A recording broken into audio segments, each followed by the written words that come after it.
this is real prepping. What's on the scale is dried celery. So dried vegetables. These are dried strawberries. That's what real prepping is about. Powdered milk, shrink wrapped. Plenty of canning jars. Plenty of prepping totes, or actually 5-gallon buckets with removable lids. Dehydrator makes excellent jerky. Beef jerky. Oh yeah, that's what I'm talking about. Perfect. Whole bag of onions, dried. Whole bag of carrots, dried. Whole bunch of bananas, dried. Deep cell batteries are the best for charging and discharging multiple amounts of times. Having an inverter for running the refrigerator, and then babysitting the generator while they charge up the batteries is the most efficient way to, go without power for long periods of time. And also, if you run a generator at night, it can be stolen and give away your position. So if you have batteries, you can meter it out as you need it. You can run an entire house off a 3,000 watt inverter and batteries if you plug things in, conservatively and just plan on economizing. I also have a 2,000 watt inverter and I have a 1,000 watt inverter. I use the lower power ones for getting the most out of the battery for the longest period of times, because the 3,000 watt just being plugged in, is a drain on the battery. So if you need less power, have a smaller inverter. And I have a 1,500 watt generator that I can charge multiple batteries with, and then it's pretty small unit, so it's easy to, fits in the trunk of a car, and a gallon of gas will last 6 to 9 to 10 hours in that generator. So it's, for longevity, if you meter it out batteries with the gas generator, you can do quite well. I also have a diesel engine, an older one, in a truck, so I can charge the batteries off of that. So deep cell batteries are better than car batteries for, deep cell and deep cycle batteries will go to about empty, then charge multiple times. They have heavy lead plates as opposed to almost like a foam, like a lead foam that's in car batteries. Car batteries give you lots of amperage, in short bursts, and they're not really made to power anything for any length of time. So car batteries will only be able to be charged from empty 20, 30, 40, 50 times, or that's it. Sometimes less. Deep cell batteries are for repeated use and heavy usage, not car batteries. Most likely you'll have to prep from home first, because all the roads will be blocked up. Kerosene lamps, which diesel will work fine in, or heating oil will also work in kerosene lamps for light.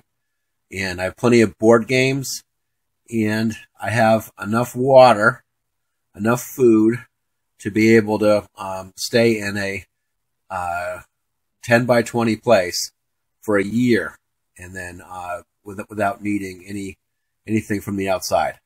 I make paper logs out of this. I soak shredded newspaper in 5-gallon buckets for 3 or 4 or 5 hours. And this presses them into individual logs. So I have, just from collecting newspapers, I have plenty of, not firewood, but warmth and cooking material. Sometimes I just roll them up and soak them.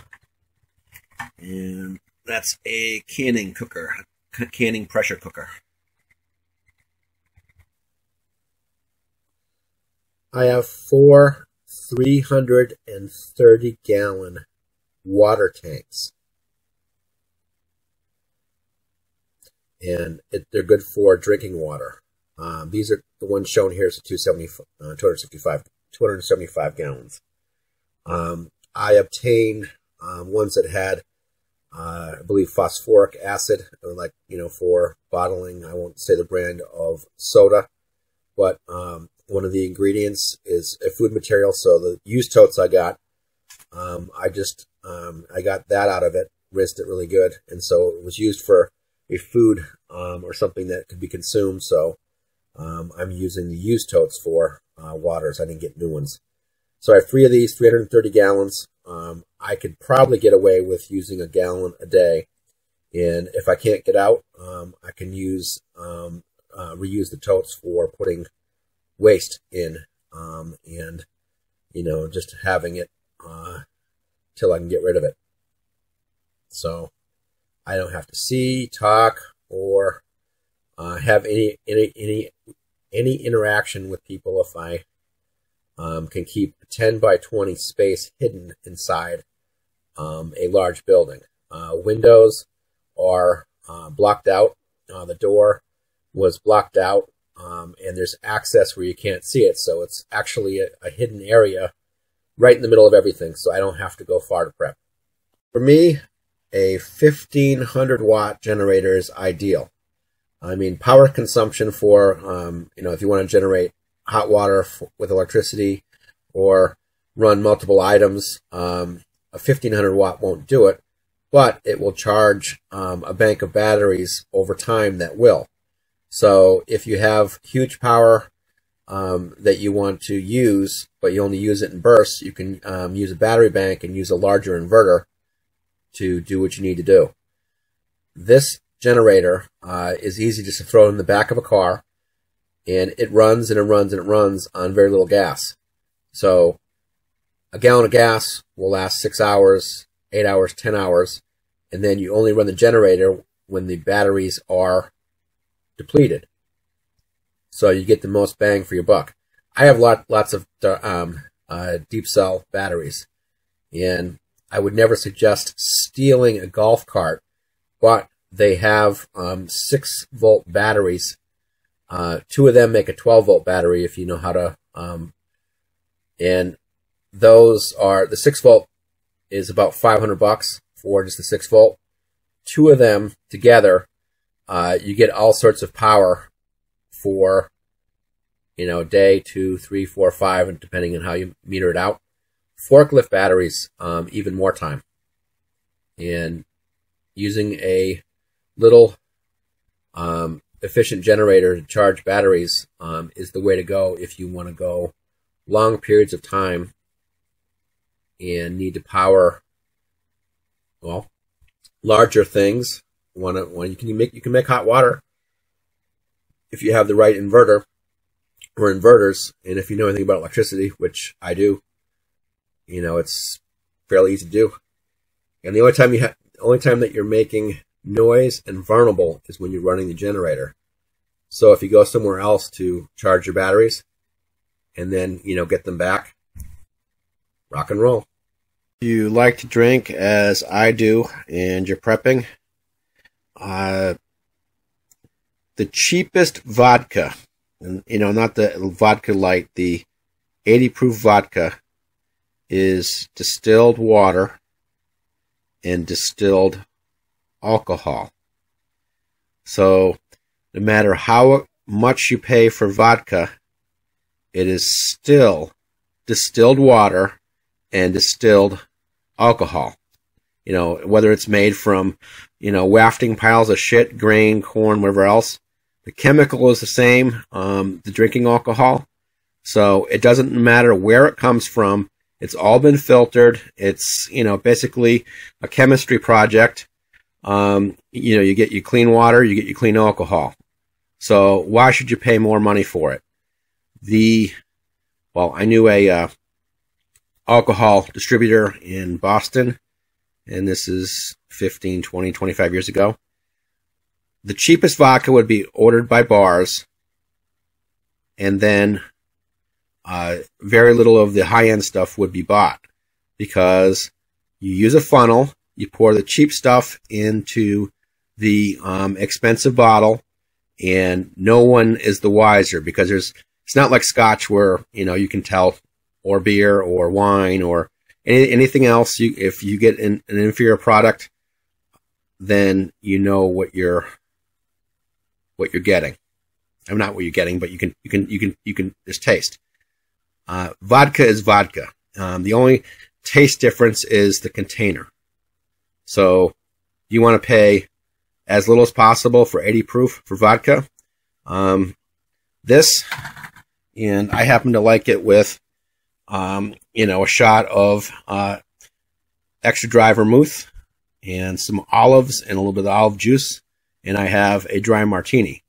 So I could have these for a year, fairly inexpensively, and, you know, well, and also vodka is a good antiseptic, and in a pinch, you can preserve food with it.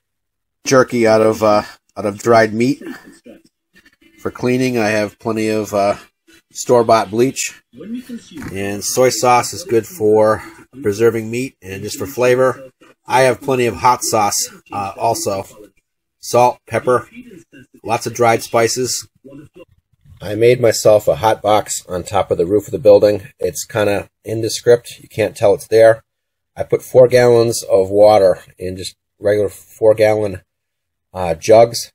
So it's hot water. I draw the water out of another bucket using this. This is a RV pump. Hook it to a car battery, and then you hook a nozzle on the end of the hose, the short end of hose, so you're not wasting water. Shower. So with a car battery or a deep cell battery, and you draw out 1.5 gallons, 2 gallons of the hot water, or all of it, since you brought it down from the roof. Hot shower. And then I let the water, I have a place where the water, I can just drain it out. So inside the 10 by 20 area, I have a place to drain urine, showers, and basically dishwashing. I can run the water out and not be detected.